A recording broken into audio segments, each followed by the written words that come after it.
It looks good. Thank you.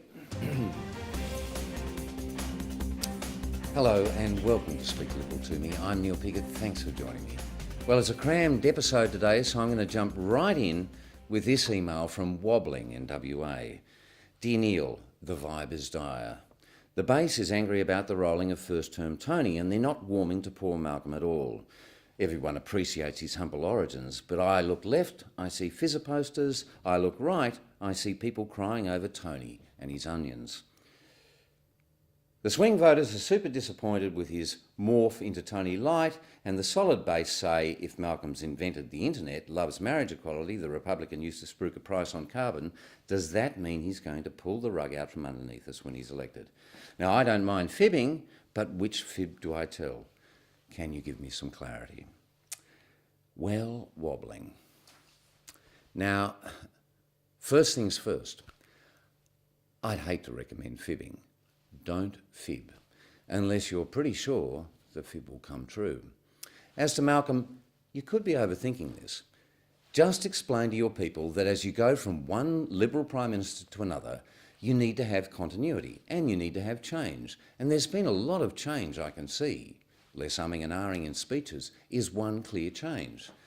The bottom line is there is continuity and there is change. Jobs and growth, innovation, agile thinking. These are all examples of changing continuity. And as to Malcolm changing when he's elected, this is where we have the strength of the Dries, who are all about continuity. Continuity brings certainty to business, and these guys aren't going to let Malcolm change the continuity. As far as I'm concerned, there's never been a more exciting time to be an Australian, a changing Australia, but with change that moves slowly enough, with enough continuity, that we can all appreciate it. Now, that's a lot to take in, so I'm going to move on to something lighter. It's what the old-time newsreaders called a fluffy, and this is my fluffy. It's called parakelia. Vacillating in Victoria writes, Dear Neil, I'm getting a lot of questions about parakelia.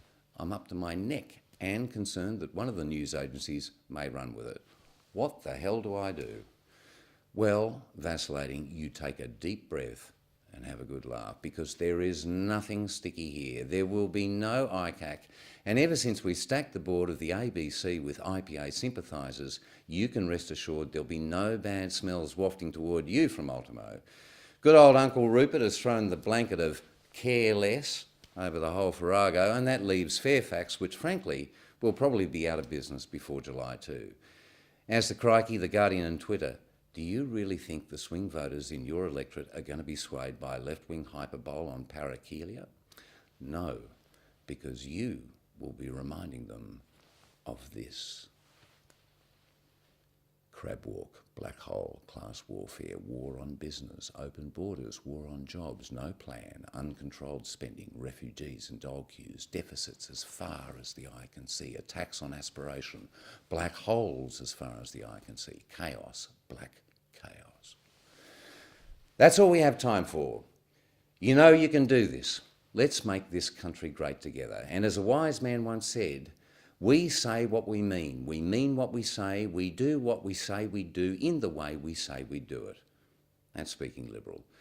Until next time, when I will address your fears over explaining the business opportunities available in the privatisation of Medicare.